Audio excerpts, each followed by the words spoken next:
welcome back everyone. I'm still drinking the same boba tea as my last episode, mostly because I'm filming both these episodes at the same time. And also because currently mango and lychee are my go-to combinations, and if anyone thinks that that is a bad choice, you are welcome to go argue with the wall. That being said, in the previous episode I told you about Prometheus stealing the fire and getting punished for it. And in this episode, it's going to be more about Zeus being pissed that humanity accepted the gift of fire, so Zeus comes up with a way to punish the humans. So sit down, grab a snack, and let me tell you the story of the first woman to be created. Pandora's box. No, this box doesn't contain a ring. This box is more of a gift. A curse? Question mark? Question mark? Let's start from the beginning. Right after the war between the gods and the Titans, it was said to be the golden age of man. Men were said to be immortal, they worshipped gods like no other and blessed by the heavens, which I have questions.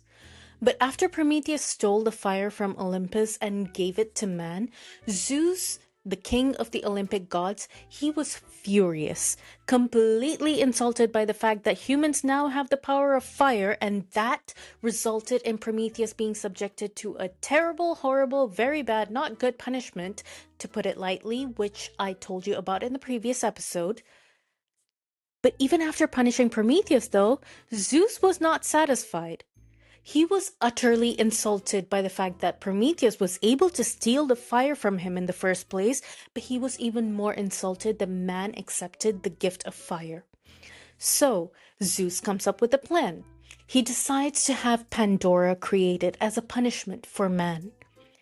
So he calls up Hephaestus, the Greek god of metallurgy and blacksmithing and creating stuff, and tells Hephaestus to create Pandora.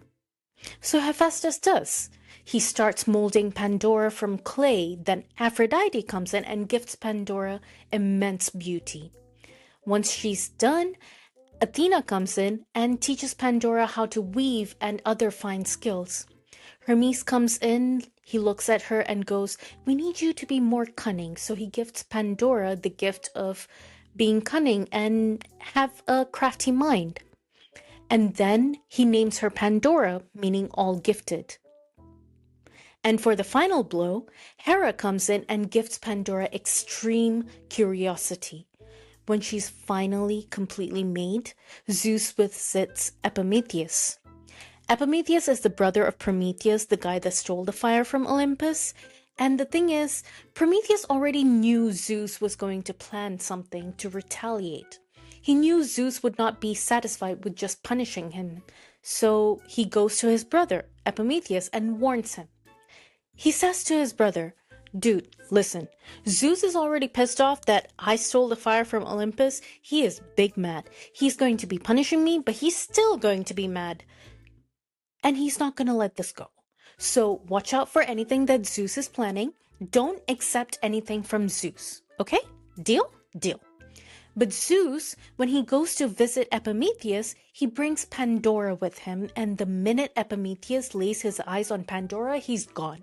He completely forgets his brother's warning about Zeus, and he decides to marry Pandora. And honestly, at this point, I don't even feel sorry for Epimetheus, because you saw your brother get punished by Zeus of all gods. Your brother came to warn you about Zeus's tricks. He even told you not to take anything from Zeus, and yet the first time you see Pandora, you decide to marry her. Zeus agrees to the wedding because of course he does. This was his plan.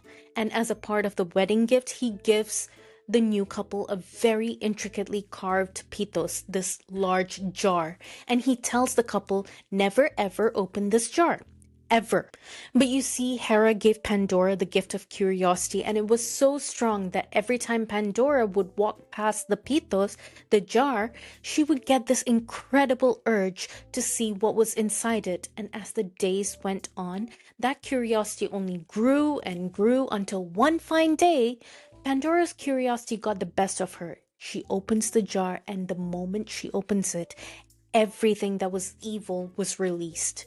Misery, poverty, death, and more, everything was unleashed, and that, it changes everything.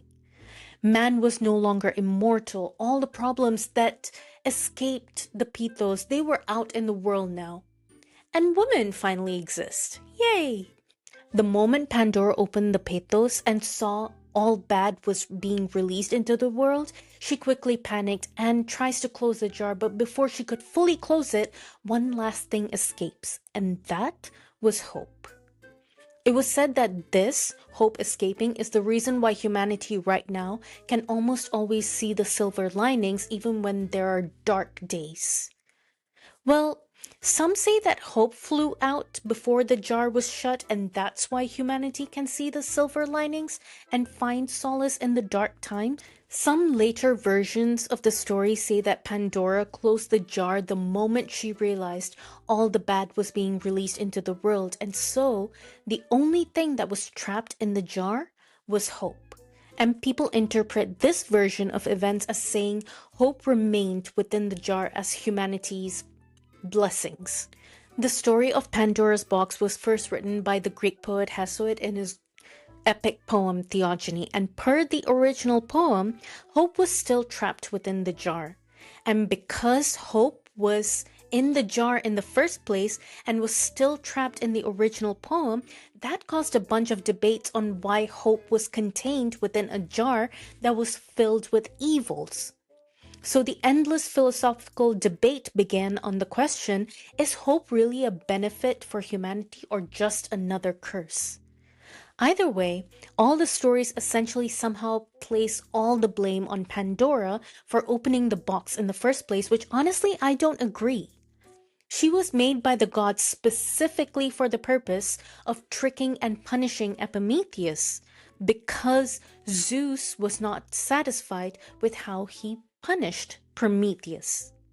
She was given the gift of immense curiosity by Hera, the queen of the gods herself. Wouldn't that just make her a tool for dealing out justice then? You wouldn't blame the axe when the murderer uses it to kill someone, you blame the killer themselves, so wouldn't that just be Zeus then? Never mind, I take it back.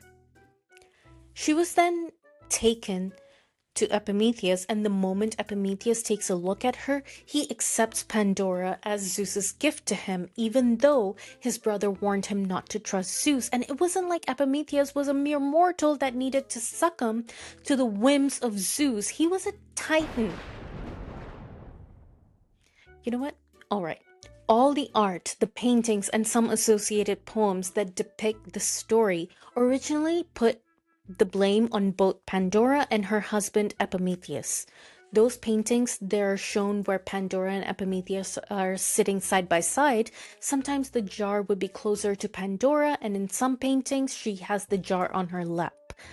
So even though Pandora was in control of the Pythos, per the paintings, the blame for opening and closing was placed on both of them. But in later iterations of the art, it seems to have only been Pandora that was in the painting, associating the box with her and her alone.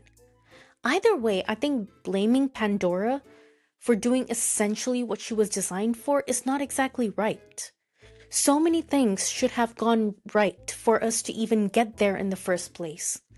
Prometheus stole the fire, Zeus became angry, he punishes Prometheus, Zeus still isn't satisfied, he orders Hephaestus and all the other Olympic gods to create a trap, the trap being Pandora, and Epimetheus accepting Pandora as Zeus's gift to him. The only concrete action that Pandora took was what she was literally designed for, and I'm gonna stop right there before we get another thunder. The next few episodes are going to be mini episodes where I tell you about Niobe, Cupid and Psyche, and Lycaon, all before we delve into Hades kidnapping Persephone. Anyway, that's all for today. Until next time, sweet dreams, good night.